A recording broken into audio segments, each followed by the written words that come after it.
এমন একটি আইন প্রণয়ন করতে হবে তাদের সংসদ সদস্য পদ যেন বাতিল হয়।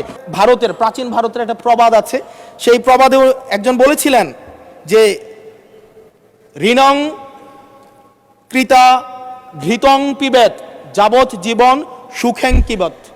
অর্থাৎ ঋণ করে প্রয়োজনে ঘি খাও, তাইলেও সুখে থাকো। ঋণ করো, ঘি খাও, পরের ধনে পুদ্দারি করো, ঋণ করে ঘি খেয়ে জমিদারি করো, তাও ঋণ করো।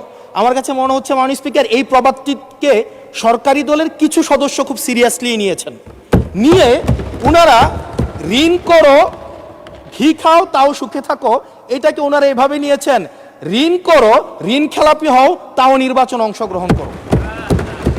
মাননীয় স্পিকার, আমরা দেখলাম এই সংসদে আমরা মাননীয় অর্থমন্ত্রীর কাছ থেকে আমরা কোনো স্পষ্ট কোনো কর্মসূচি আমরা পাই নাই।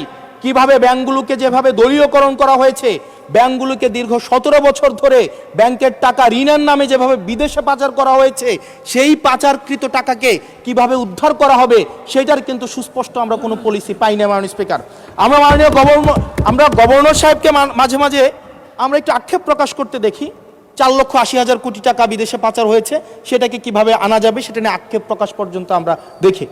মাননীয় স্পিকার, এই যে ঋণ খেলাপি যারা আছে, নির্বাচনের আগে একটা কমন একটা স্ট্রাকচার, 5 বছর কোনো খোঁজখবর থাকে না, তফসিলের আগে সেখানে একটু কোর্টে যাবে, কোর্টে গিয়ে ওই ঋণ খেলাপির উপরের এই অর্ডারটার উপরে একটা স্টে দিবে এবং 2% দিয়ে আবার রিশিডিউল করাবে, রিশিডিউল করিয়ে আবার নির্বাচন অংশগ্রহণ করবে বিভিন্ন জায়গা থেকে টাকা পয়সা উঠায়া, এবং আগামী 5 বছর আবার এই ঋণ নিয়ে কোনো ধরনের আর কোনো খোঁজখবর থাকে না।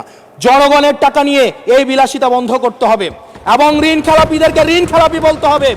আমরা লজ্জা পাই একই সংসদ একসাথে শেয়ার করার জন্য, কারণ তারা জনগণের টাকা মেরে, যারা জনগণের টাকা ব্যাংক থেকে তুলে নিয়ে ঋণ খেলাপি হয়ে আবার জনগণের প্রতিনিধিত্ব করতে আসে, এই ঋণ খেলাপিদেরকে শাস্তির আওতায় আনতে হবে।